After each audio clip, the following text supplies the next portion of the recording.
그리스도인의 제7과를 상고하겠습니다. 어머니 기도에는 어머니 기도의 색채가 있습니다.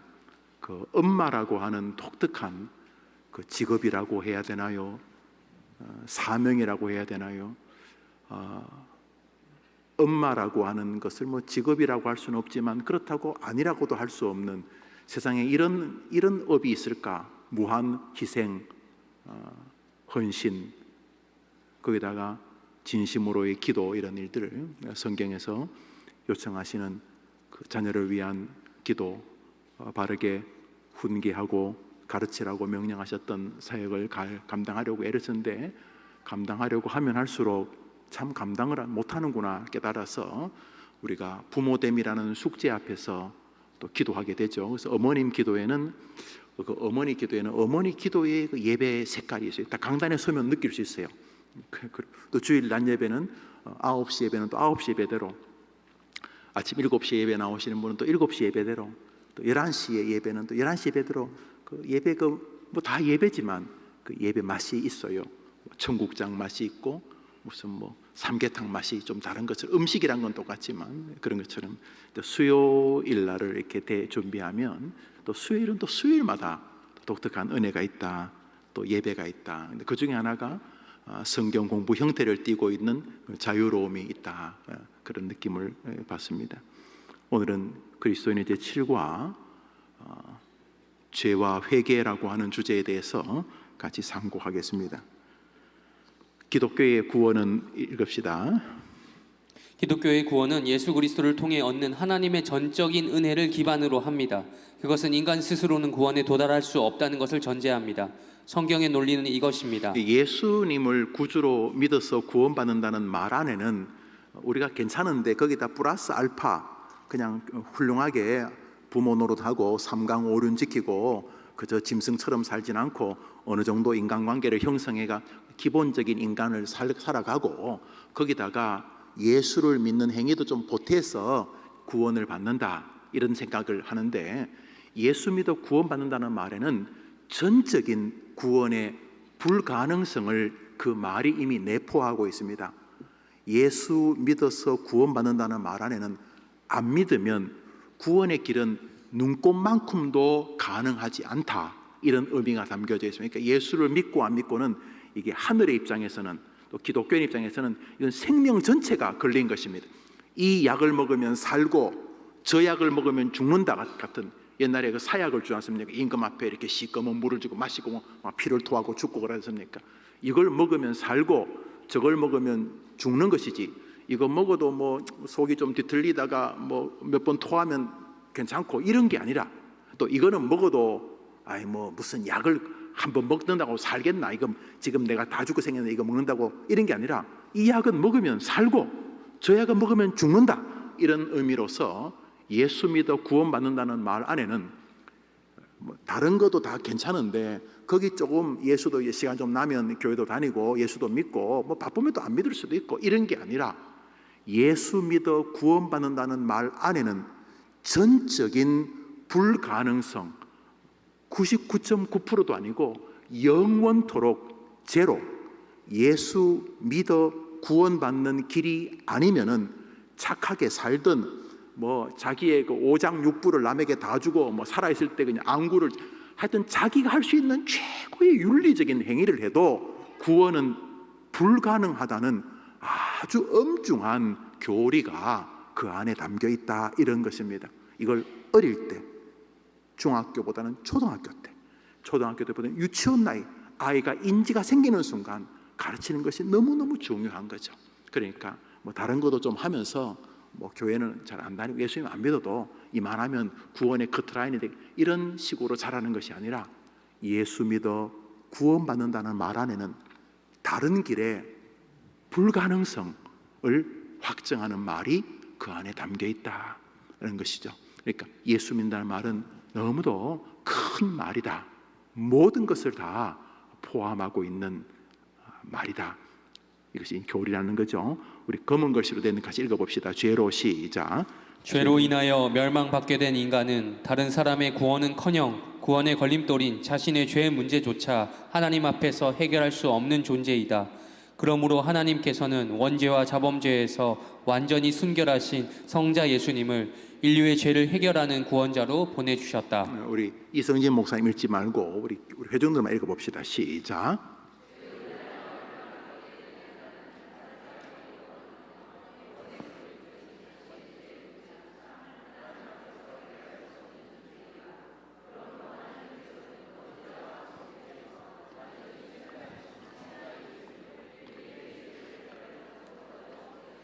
그 기독교의 구원, 예수 믿으라는, 예수 믿어 구원받으시는 이 복음, 예수님 안에 구원의 길이 있다는 이 복음은 그냥 플러스 알파 정도, 뭐 다른 것도 다 있는데 거기다 그냥 이렇게 충분히 배부른데 밥 다 먹고 그냥 간식, 과일 한두 개 더한 이런 게 아니라 예수님 구원 얻는 길 외에는 인간에게 구원의 길은 없다는 의미가 이 안에 담겨져 있다, 이런 내용입니다.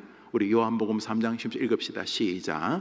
하나님이 세상을 이처럼 사랑하사 독생자를 주셨으니 이는 그를 믿는 자마다 멸망하지 않고 영생을 얻게 하려 하심이라. 예수 믿어 구원받는다는 말은 참 좋은 말인데 그 말 안에는 끔찍한 전제가 있다는 것이요.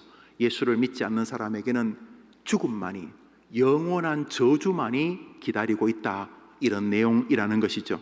읽으시죠. 이 성경적 주장의 근거에 인간 스스로는 더 이상 자력으로 구원에 이르는 것이 불가능하기에 예수님을 구원자라고 부르는 것은 당연한 논리의 귀결입니다. 그러니까 기독교에서 예수님을 구원자로 믿는 것은 그냥 마음의 안정, 템플 스테이 그런 게 있지 않습니까? 산에 가가지고 적사 믿고 곡식 채소만 먹으면서 하루에 여러 시간 동안 나무와 미타불 관세음 보살하고 인생은 무다, 절대로 배추가 아니다, 무다 뭐 이러면서 공허하다, 인간은 어디서 왔다가 어디로 가느냐, 속세는 다 부질없는 것이다, 내가 왜 이렇게 평생 미친 듯이 회사를 경영했는가, 머리 깎고 산으로 와야 되겠다, 뭐 여튼 간에 이렇게 혼자 막 수련하고 묵상해서 조금 더 나아지는 인간이 안 된다는 게 예수 믿어 구원받는다는 의미 안에 담겨져 있습니다. 백날 해봐야 너희들은 죄인이고, 너희들이 아무리 산사의 바람을 맞으면서 풍경 소리 들어가면서 아무리 상념 묵상을 해도 너는 지옥 간다. 예수 믿어 구원받는다는 말 안에는 다른 구원의 길이 불가능하다는 의미가 담겨져 있다. 그것은 너희 죄 때문이다. 그 어떤 것으로 미화를 하고 포장을 해도 너의 죄는 너를 지옥으로 인도하게 되어진다. 너가 구원받는 길은 오직 하나, 예수 그리스도의 구원자 되심을 너의 속죄의 제물로 고백하는 믿음뿐이다 라고 하는 이 말 안에는 인간의 전적인 구원에 관해서는 무기력함이라는 의미가 신학적으로 담겨져 있다, 이런 내용이라는 것이죠. 읽습니다. 문제는 성도 개개인에게 예수님이 자신의 구원자가 되기 위해 필요한 것이 믿는 것이라는 점입니다. 즉 예수님을 나의 구원자로 믿는다는 것이 구원의 길이라는 것입니다.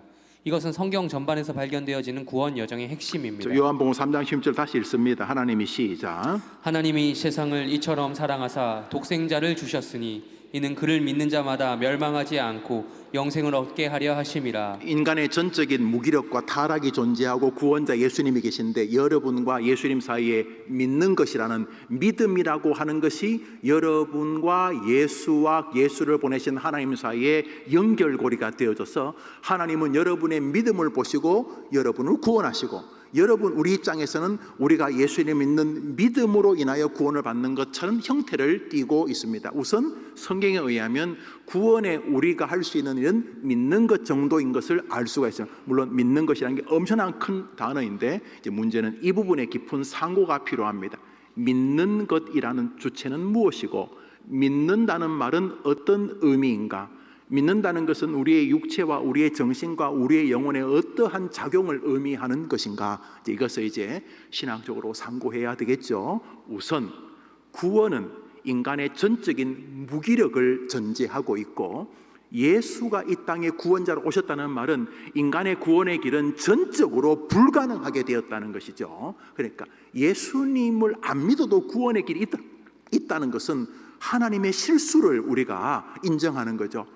길이 있는데 좀 어리석게 하나님이 참 바보처럼 다른 길이 있는데 성자 예수님을 죽인 거예요. 실수하신 거죠. 불가능하죠.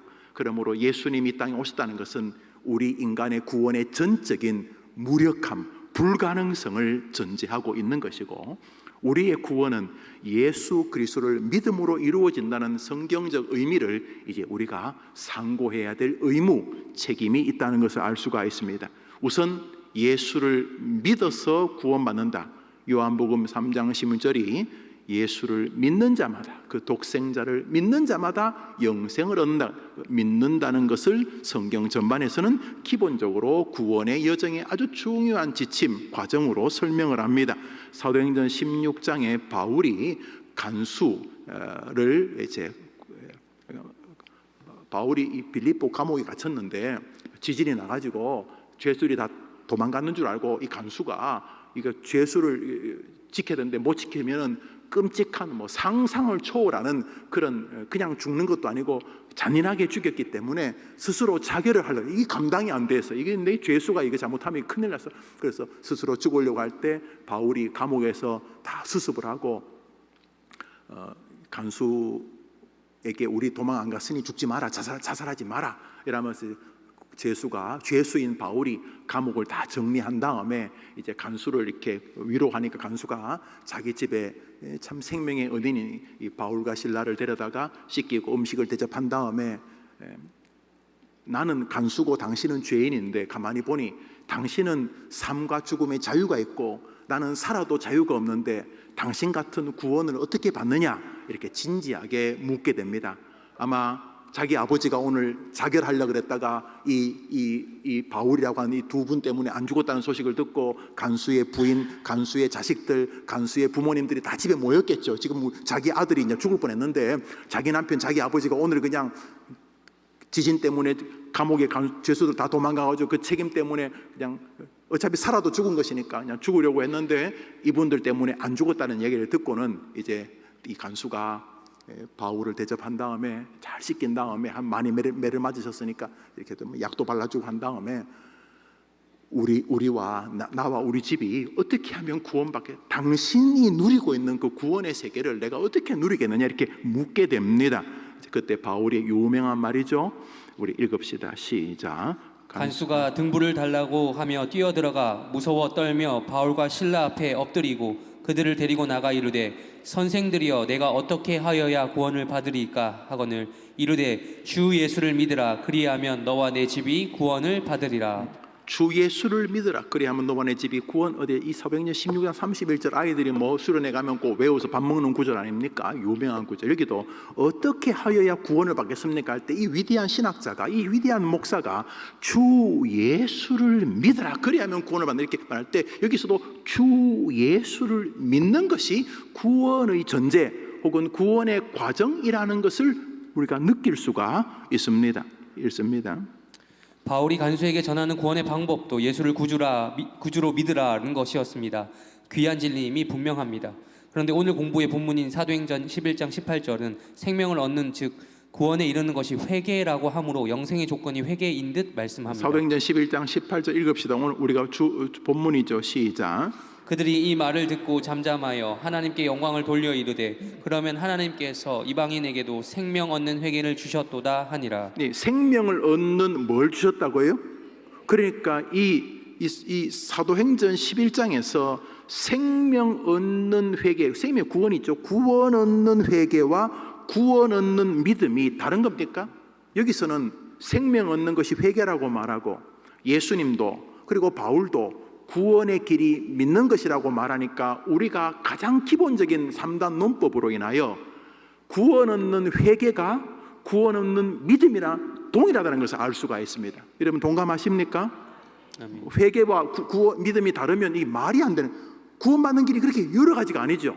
예수 믿어 구원받는다는 말과 생명 얻는 회개를 통해서 구원받는다고 할 때 믿음이라는 단어는 뒤에 이제 우리가 두 번째 그리스도인이요 이렇게 그 다음 공과에서 같이 상고를 하겠으면 믿음이라는 상고하기, 이것도 교리된 상고하겠습니다만 여기서 우리 회개라는 주제를 가지고 상고하면서 회개라고 하는 것이 성경에는 믿음이라는 것과 동의어로 쓰고 있다는 것을 알 수가 있습니다. 그러니까 믿음의 한 요소가 회개이거나 회개의 형태가 믿음으로 나타난다고 말할 수가 있다는 것이죠. 한번 따라합시다. 예수를 믿으라. 예수를 믿으라. 생명 없는 회개를 하라. 생명 얻는 회개를 하라. 이렇게 지금 보여주고 있으면 여기도 이제 믿으라라고 할 때 믿을 수 있는 게 마치 우리에게 있는 듯이 느껴집니다. 생명 얻는 회개를 주셨다. 생명 얻는 회개를 했다 그러지 말이 비슷한데 여기는 생명 얻는 회개를 그들에게도 주셨다라고 말하는데 우선 약간 뉘앙스는 차이가 있지만은 이 믿으라는 말이 우리 쪽에서의 의지의 발현 같은 느낌이 들죠. 믿으라, 믿게 해주마 이라는 것은 하나님이 달린 것이고 믿으라 그러니까 이건 또 우리에게 달린 것 같고 생명 얻는 회개를 주셨다 그러니까 회개는 했는데 그 출처가 하나님이다 이런 뜻인데 여튼간에 이 부분은 조금 차치하고 오늘은 생명 얻는 회개가 구원 없는 믿음과 동일한 의미다라는 것으로 회개에 대해서 상고하려고 하는 것입니다. 우리의 질문은 이것입니다. 구원은 믿음으로 얻는 것입니까? 회개로 얻는 것입니까? 믿음과 회개는 어떤 상관성을 가집니까? 방금 제가 말씀을 드렸죠. 우리 사도행전 11장 18절에서 그 이방인들에게도 생명 얻는 회개를 주셨다. 그러니까 회개를 통해 그들이 생명, 영생을 얻게 되었다는 거죠. 자, 회개가 우리가 뭘 잘못했습니다. 오늘 출근하는 남편 뒤통수에다가 또 한번 말 안 해야 되는데 또 그냥 확 쏘아붙여가지고 물론 출근해서 자기 미안해 그 문자를 뿅뿅뿅 하트도 보내고 하긴 했지만은 어떻게 내가 이 남편에게 내가 한번 이렇게 반상회만 참석해도 이렇게 열댓 명이 싸우고 찢고 볶는데 우리 남편이 그 수백 명하고 살면서 얼마나 힘들었을까 뭐 이러면서 전혀 감동을 안 받으시네. 아이고 우리 남편 힘들게 사는데 아이고 내가 너무 이렇게 그런 회개를 통해 구원 얻는가? 뭐 뉘우침, 반성 그게 구원 얻는 길인가? 뭐 잘못했습니다 이런 거. 생명 얻는 회개는 무엇인가? 구원 없는 믿음과 같은 의미라고 하시는데 그게 무엇인가? 이제 우리가 죄와 회개라는 주제로 7번째 그리스도인이요. 이런 그리스도인이라면 가장 기본적으로 갖춰야 될 교리다. 제 생각에는 그래서 첫 번째 창조와 두 번째로 필연적 죄의 주제를 지금 다루고 있습니다. 이것이죠. 회개의 언어적 정의, 믿음과 회개의 상관성을 상고하기 위해 우리는 먼저 회개의 의미를 바르게 이해해야 합니다. 우리 한국인들이 사용하는 회개의 뜻은 뉘우치고 반성하는 것입니다. 회개의 사전적 의미 역시 잘못을 뉘우치고 바로잡는 것입니다. 그런데 이 말은 성경의 회개 교리를 정확히 표현하는 것이 아닙니다. 거기다가 줄을 끊어 보시죠. 이게 한국 교회를 참 이상하게 만드는 사실 성경을 사랑하는 지도자들에게도 굉장히 주제를 경도시키는 참 안타까운 일입니다. 우선 한자적 용어가 동양 사상에 있습니다. 회개한다는 말은 뉘우치고 반성하고 이런 의미입니다. 이것이죠. 사실 한국적 사고의 이 정신이 참된 기독교와의 긴장을 초래하였습니다. 그것은 우리식 단어의 회개의 주체가 뉘우치고 고치는 당사자라는 점에 있습니다. 그러니까 회개하라는 말은 너가 빨리 잘못을 용서하고 빌고 말이지 네가 말이지 정신 차리고 잘못했다 그러고 이렇게 회개의 주체가 우리 본인에게 있는 거죠. 그래서 회개하라는 말은 야 이놈아 회개하라는 말은 네가 잘못했다고 뉘우치고 반성하고 돌아서고 이렇게 그래서 회개의 주체가 아니라 우리 자신인 거죠. 이 부분을 가지고 이제 닥달을 하죠. 교회들이 막 이렇게 저주하고 뭐 저주까지는 아니지만 막 회개하라고 막 닦아 세우는 거죠. 회개하라. 그러면 이제 교인들은 또 불편하게 당연하지 회개해야 되니까. 그래서 회개를 못해서 내가 회개가 있는데 하긴 해야 되는데 내가 쓰레기통을 비우려면 대충 한 3분의 2만 비우는 거예요. 다 비우고 또 시간 되면 물로 깨끗하게 씻어가지고 햇볕에 말려가지고 쓰레기통으로 밥을 먹어도 될 만큼. 그 정도로 이제 회개를 해야 된다고 생각하는데 회개를 막 눈물을 흘리고 막 하긴 했는데 뭔가 2%가 밑에 좀 이렇게 파리똥도 붙어 있는 것 같고 라면 그거 그 멸가닥도 밑에 붙어 있는 것 같아. 아 찜찜해. 이 쓰레기통 내가 회개를 확 비워야 되는데 이게 찝찝해. 막 유한낙수도 붓고 좀 깨끗하게 하고 싶은데 이 돌아서면 이게 좀 막 회개하고 이렇게 막 회개하고 이제 교회 나오다가 또 뭐 애가 뭐 유리창을 깼다 그러면 갑자기 주의가 산만해가지고 지 애비 닮아가지고 막 나오는 게 조금 전에 회개했는데, 그래서 이게 어디까지가 이게 회개의 충족성인가 하나님 보실 때에 이게 늘 찝찝하지. 왜냐하면 불가능하니까. 안에 쓰레기통은 비우면 되지만 우리 안에는 따라합시다. 죄 공장이 있다. 죄의 공장이 있다. 이게 비워지는 게 아니. 어떤 목사님이 어떤 그 성도가 와서 목사님 저는 왜 이렇습니까? 그래서 왜요? 그러니까 저는 죄 안에 정말 아무리 회개도 안 되는 짐승이 있습니다. 이렇게 목사님이 막 눈물을 흘리시더래요. 그 성도 안에 짐승이 있다 그래가지고 집사님 정말 축하합니다. 집사님은 짐승이 한 마리 있지만 나는 동물 농장입니다. 우리 안에 죄가 그렇다는 거죠. 그래서 한국적 회개가 성격적 회개와 충돌을 일으키는데 자꾸 우격다짐으로 이렇게 성도들을 협박하는 그런 목회가 되면 안 되는 거죠. 회개해야 되고 꾸중해야 되고 질책해야 맞아요. 그러나 교리적으로 회개의 주체가 누구냐 하는 것이죠. 계속 읽습니다. 즉 많은 사람들이 내가 뉘우치고 내가 바로 잡는 것을 회개라고 생각하는 것입니다. 대부분의 사람들이 스스로 고치고 스스로 바로 잡는 것을 회개의 참뜻이라고 생각하기에 늘 회개의 주체가 자기 자신이 되는 것입니다. 여러분 여기까지 잘 이해되시죠? 다 이해되실 겁니다. 읽습니다. 그러나 오늘 성경 사도행전 11장 18절은 회개를 사람에게 주신 주체를 하나님이라고 말씀합니다. 우리 다시 오늘 본문 읽습니다. 시작. 그들이 이 말을 듣고 잠잠하여 하나님께 영광을 돌려 이르되 그러면 하나님께서 이방인에게도 생명 얻는 회개를 주셨도다 하니라. 이제 여기서 예수님을 구주로 믿는다는 말과 회개를 주다는 말이 같은 의미라는 것을 보게 됩니다. 여기서 아주 중요합니다. 특별히 여기는 우리 개혁교회, 정확히 말하면 존 낙스를 중심으로 그 이전부터 예수님 또 사도 바울 그 뒤에 어거스틴 그 위로 쭉 내려오면서 퓨리탄들 또 위에 커버넌트들 그리고 그 전후 세대의 존 낙스르벤 스코틀랜드 장로 개혁주의자들 그 정신을 잇고 있는 이 개혁교회, 이 장로교회, 이 성경주의자, 이 말씀 중심을 가지고 있는 교리를 가지고 있는 교회와 성도들이 가져야 될 회개의 주체에 관한 구원의 인식이 여기 아주 중요한 지점에 우리가 서 있습니다. 무엇냐 하면 예수를 믿는다고 할 때 느낌은 우리가 갑자기 의지를 발현해서 예수님을 그 다음부터 부처를 믿을까 이거를 믿을까 저거를 믿을까 지금 내가 예수를 선택했다 이렇게 느껴지고 회개를 할까 말까 조금 더 할까 깊이 할까 오늘 내가 시간 내어서 마음을 가지고 성경 읽으면서 내가 회개했다 내가 구원받았다 내가 구원에 도달했다 내가 구원을 초이스 선택했다 내가 회개를 했다라고 할 때의 개념이 우리들이 쓰는 단어에 담겨져 있어요. 동양적 회개가. 그런데 성경은 그렇게 말하지 않는다는 것입니다. 우리는 예수를 안 믿어도 회개합니다. 반성하고 내가 이 국가에 이 정도밖에 충성 못하는가 내가 불효했구나. 예수 안 믿는 사람들도 충효의 정신에 회개의 정신이 있습니다. 세상에도 일반적 회개의 정신을 가지고 양심의 가책을 누리는 분들이 많이 있습니다. 그렇지만 성경이 말하는 회개는 그것이 아닙니다.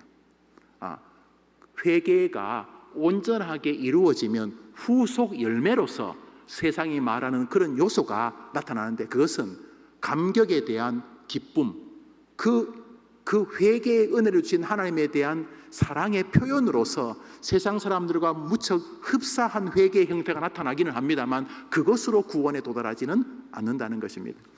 읽습니다.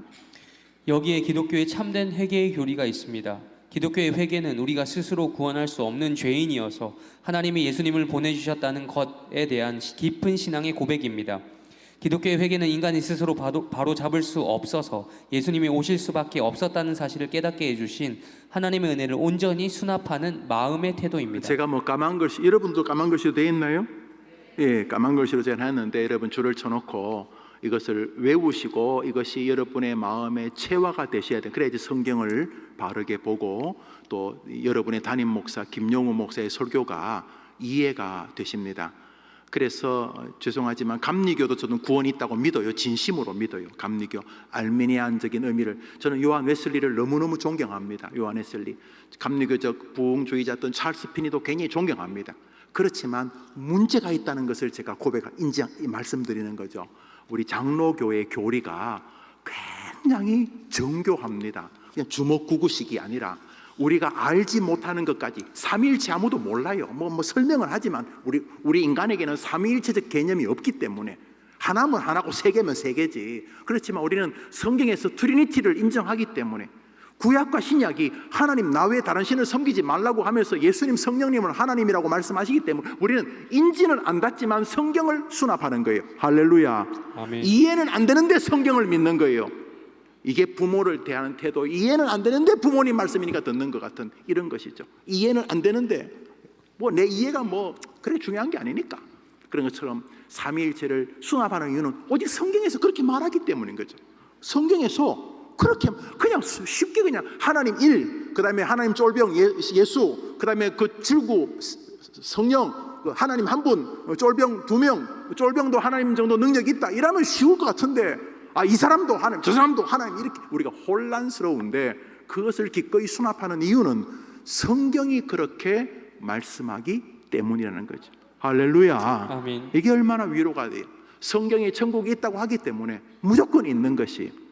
할렐루야. 자, 여기서 이 까만 글씨가 뭐냐 하면 기독교의 회개는 잘못했습니다, 다시는 안 그러겠습니다, 이런 요소가 구원 얻는 회개가 아니고 생명 얻는 회개, 예수를 믿는다는 말은 수많은 신 가운데 하나를 달라붙어서 내가 그 사람을 믿어드리겠다 이런 개념이 아니라 믿는다 혹은 생명 얻는 회개라는 말은 구원의 불가능성을 인정하는 것이 생명 얻는 회개라는 거예요.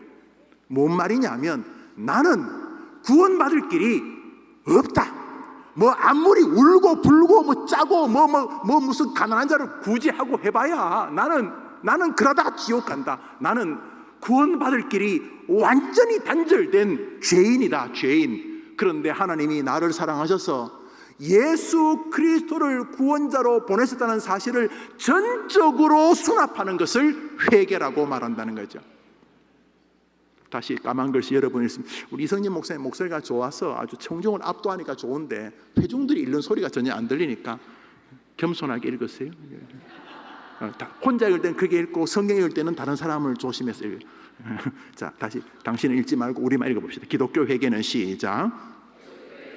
우리가 스스로 구원할 수 없는 죄인이었어.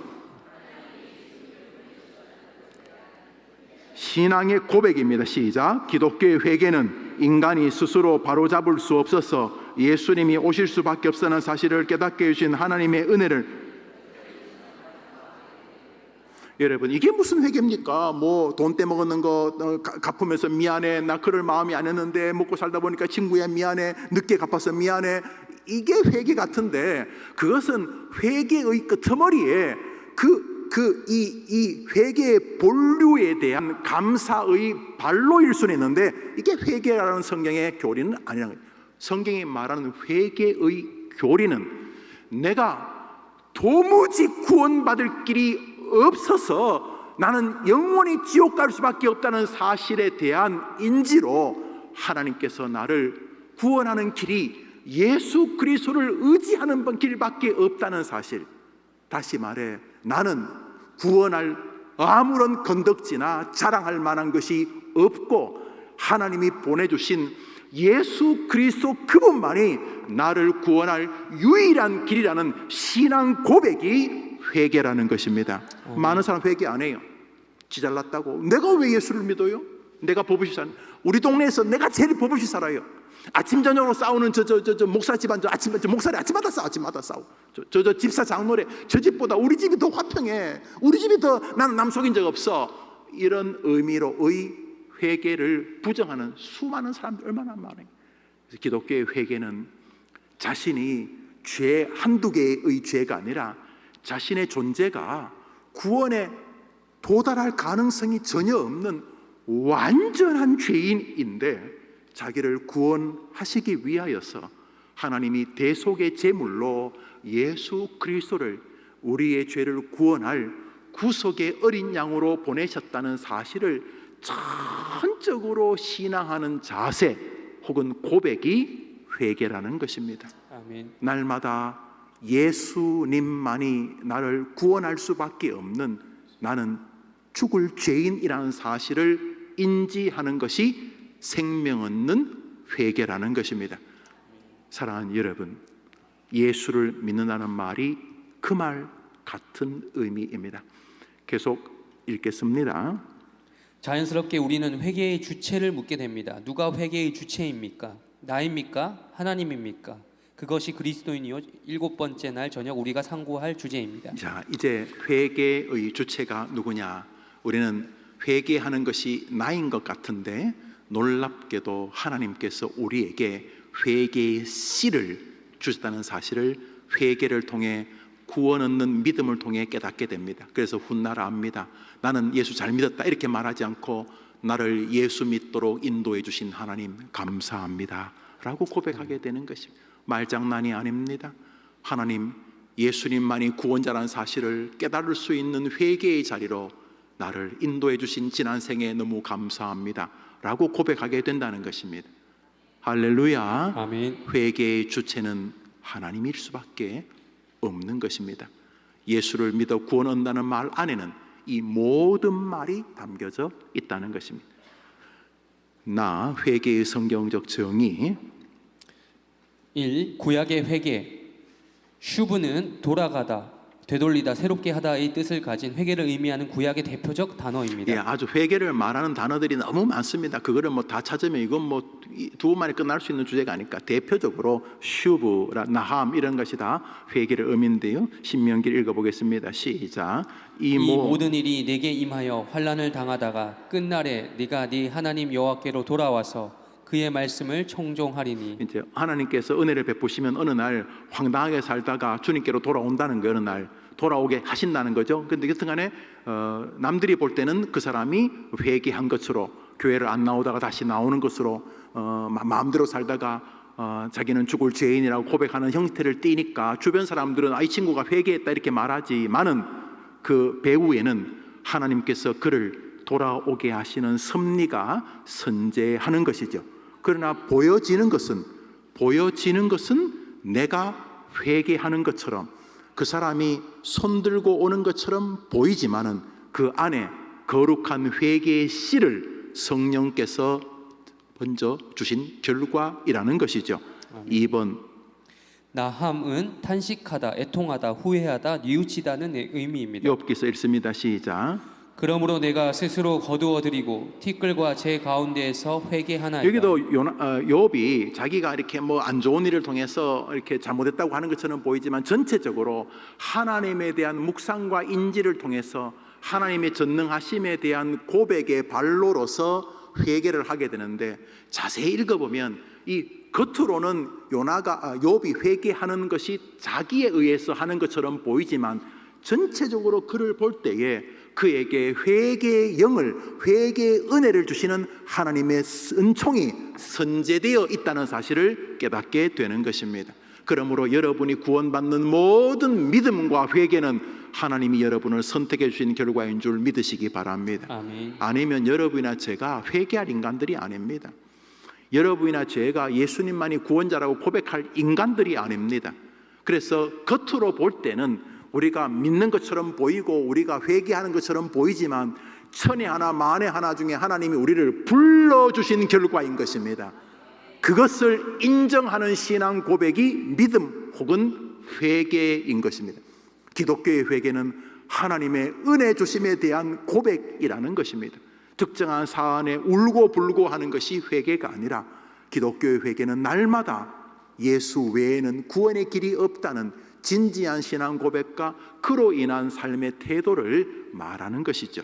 예수님밖에 구원의 길이 없다면 교만할 수 없는 거죠. 구원이 내게서 난 것이 아니니까. 회개도 하나님이 주신 것이니까. 그래서 하나님께서 하신 은혜에 감사하게 되고 죄송해하게 되고 감격해하게 되고, 그래서 그리스도인 다움의 길을 거룩한 기쁨으로 걸어가려 하는 것이죠.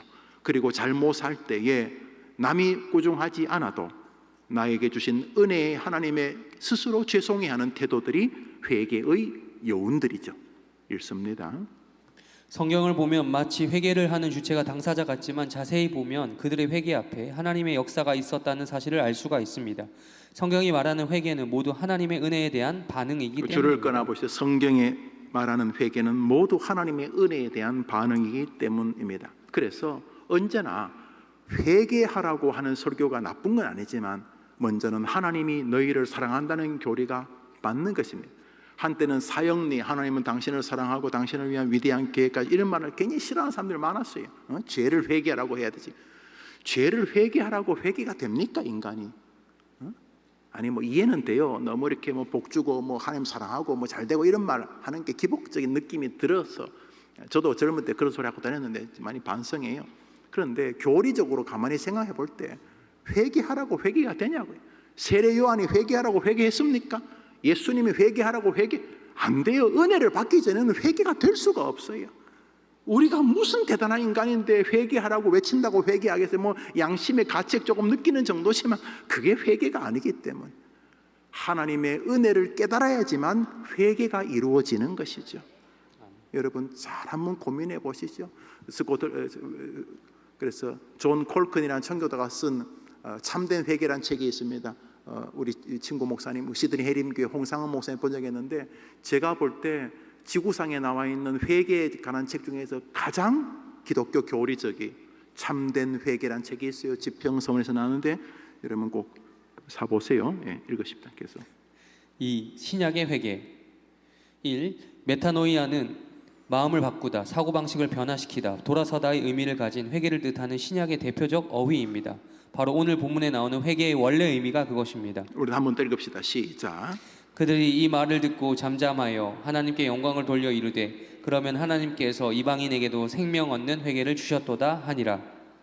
여기서도 보편적으로 회개의 소극적 결과는 그 죄에서 돌아서는 것이며 적극적 결과는 인생 전체의 방향을 돌려 하나님께로 돌아가는 것을 말합니다. 전체적으로 우리가 회개라고 말할 때 보여지는 결과는 이렇게 나타나죠. 그럼 여기도 보면 회개를 주셨다는 말 안에는 회개를 한 사람은 그 사람들인데, 회개를 하게 된 것은 예수님을 구주로 고백하게 되는 신앙 고백을 의미하는 것이죠. 여기서 그 이방인들이 갑자기 어느 날 수험생들이 모르는 문제 찍듯이 예수님이 구원자일까? 마호멧이 구원자일까? 부처가 구원자일까? 어느 것이 구원자일까? 이렇게 찍어서 예수님을 선택했다는 게 아니고, 생명 얻는 회개라는 것은 하나님께서 그에게 강제로 임하셔서 예수의 구원의 사실을 깨닫게 해주었다는 거죠. 나는 예수님 밖에는 구원의 길이 없는 죄인이구나. 이것이 생명 얻는 회개인 줄 믿으시기를 바랍니다. 아멘. 예수를 믿어 구원받는다는 말은 예수님 밖에는 구원의 길이 없다는 사실을 하나님의 은혜로 깨닫는 것이 예수를 믿는 것입니다. 내 쪽에서 예수를 이거 할까 저거 할까, 어떻게 집 앞에 교회에 있는데 절이 있는데 주지스님이 훨씬 더 얼굴이 훤하고 목사님은 날마다 얼굴 까칠까칠하고 그런데 신수는 스님이 좋은데 절 쪽으로 갈까? 그래도 절은 너무 좀 동양적이고 기독교는 약간 서양인데 그래도 내가 서양 명품을 좋아하니까 아무래도 그게 안 낫겠나?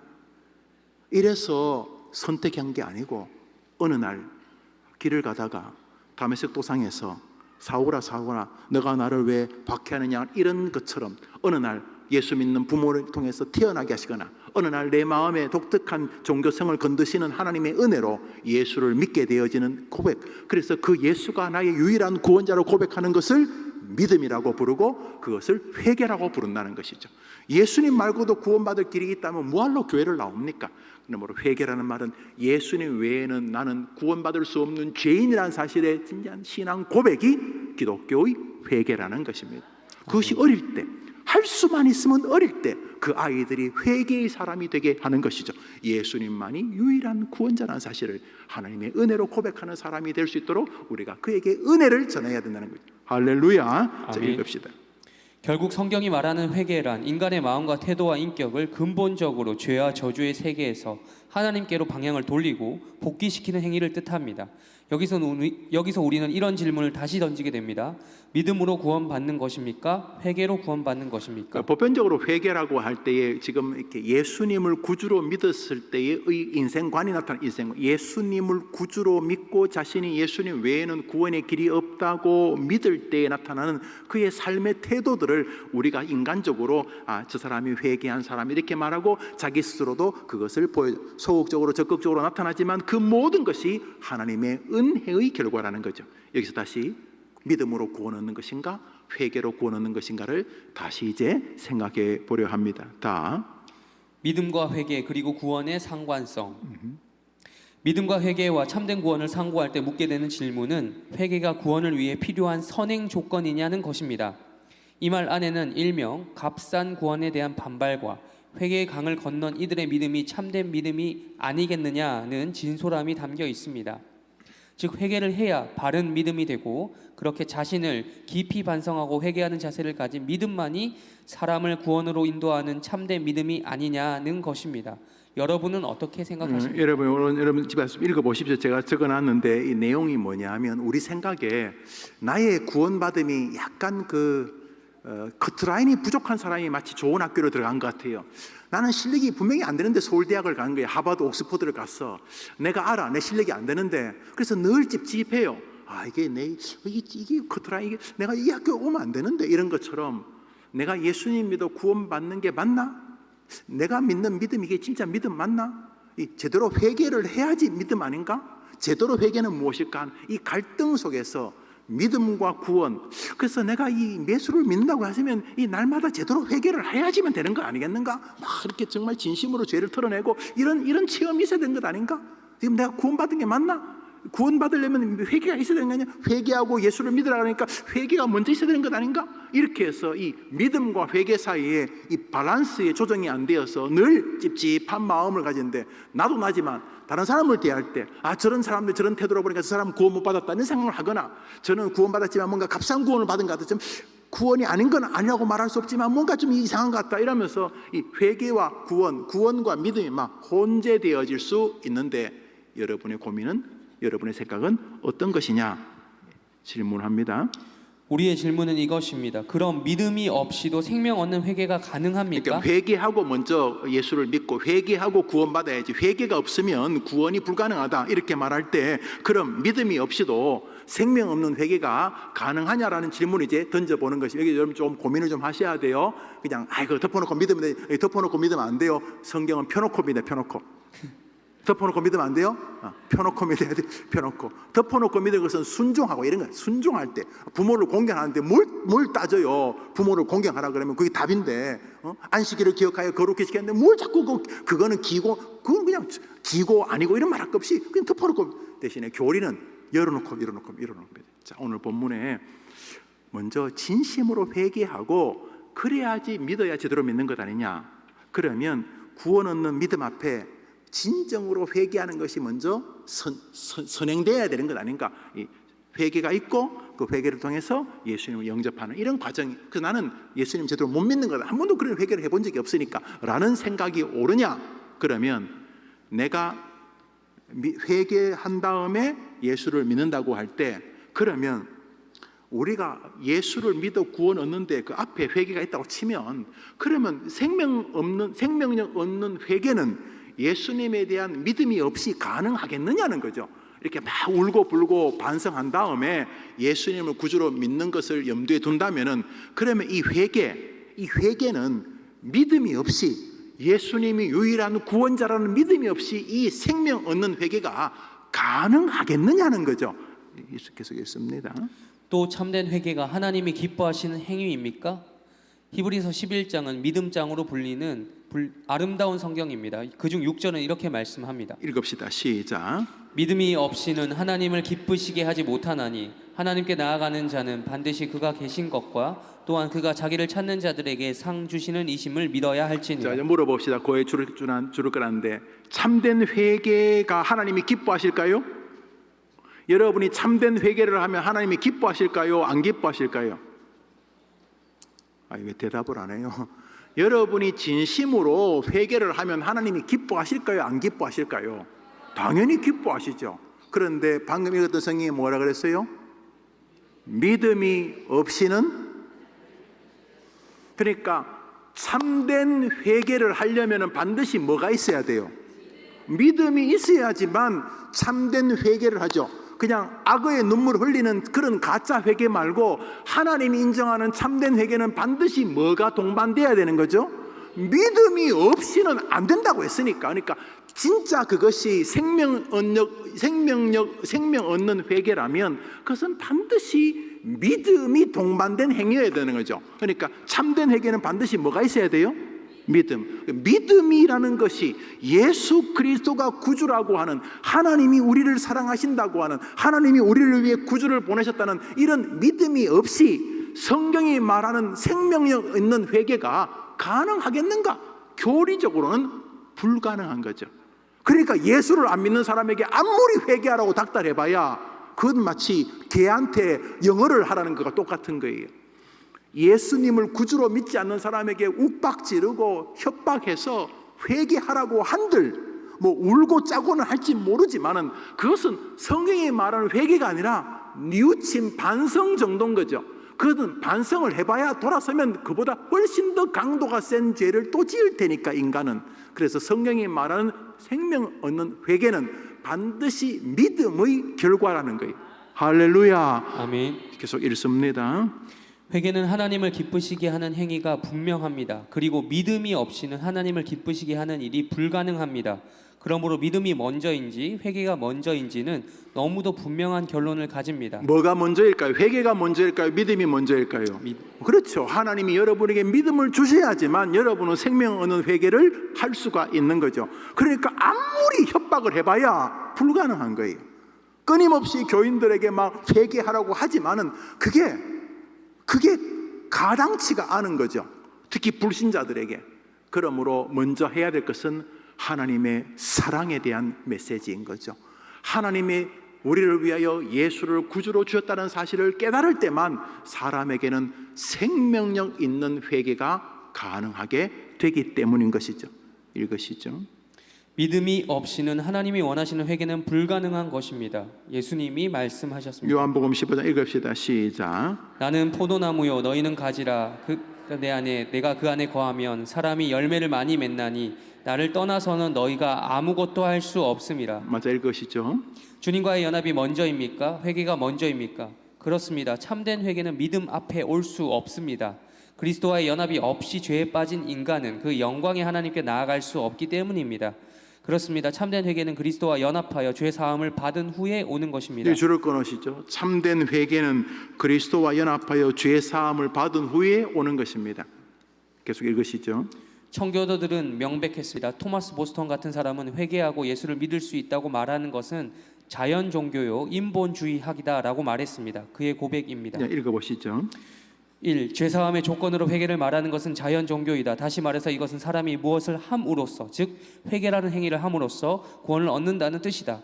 그것은 복음하고 무관한 것이다. 그러니까 회개하고 나서 예수를 믿으라는 말은 멋있는 말이긴 한데 논리적으로 신학적으로 가당치 않은 일이라는 것이죠. 두 번째로요.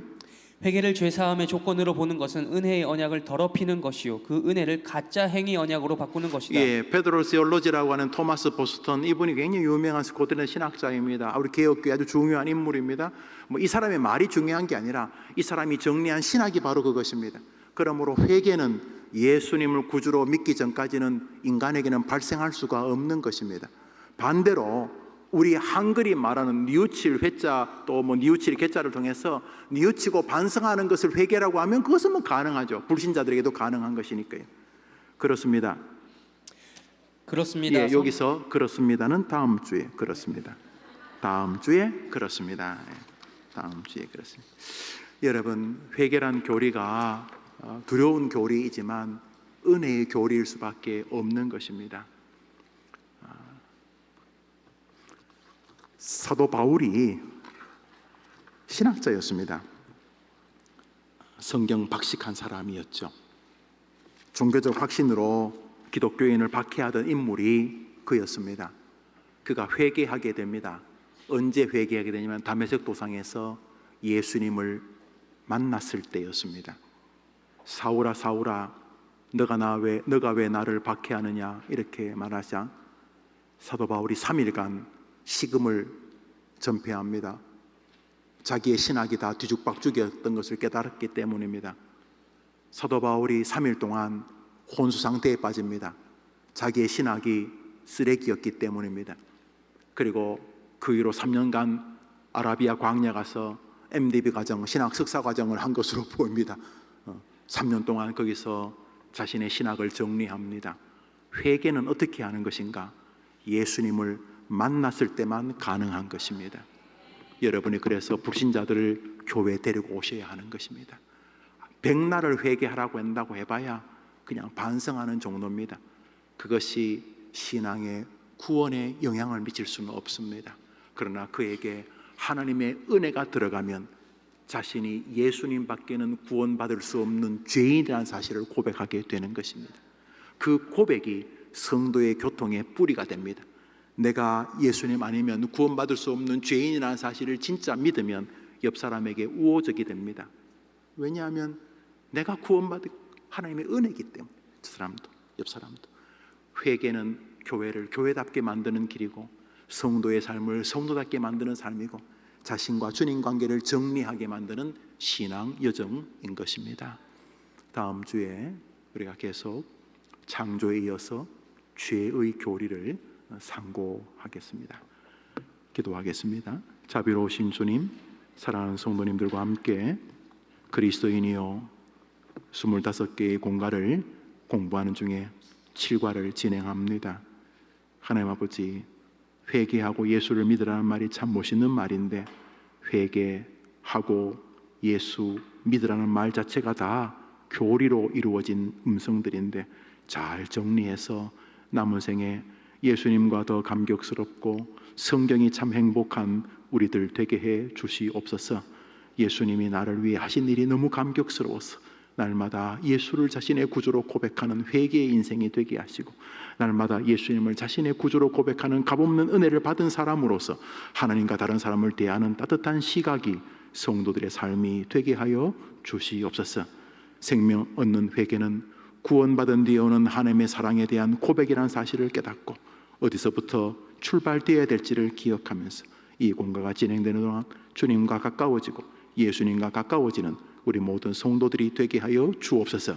수요일날 기도하는 제목들이 있을 텐데 기도할 때도 우리 하나님 은혜 주시고 응답하시기를 예수님 이름으로 기도합니다. 아멘. 주님과 진기도로 예배를 마치고 자유롭게 기도하시고 돌아가십니다. 하늘에 계신 우리 아버지여, 이름이 거룩히 여김을 받으시오며 나라의 마옵시며 뜻이 하늘에서 이룬 것 같이 땅에서도 이루어지이다. 오늘날 우리에게 일용할 양식을 주옵시고 우리가 우리에게 죄 지은 자를 사하여 준 것 같이 우리 죄를 사하여 주옵시고 우리를 시험에 들게 하지 마옵시고 다만 하게서 구하옵소서. 대개 나라와 권세와 영광이 아버지께 영원히 있사옵나이다. 아멘. 기도합시다.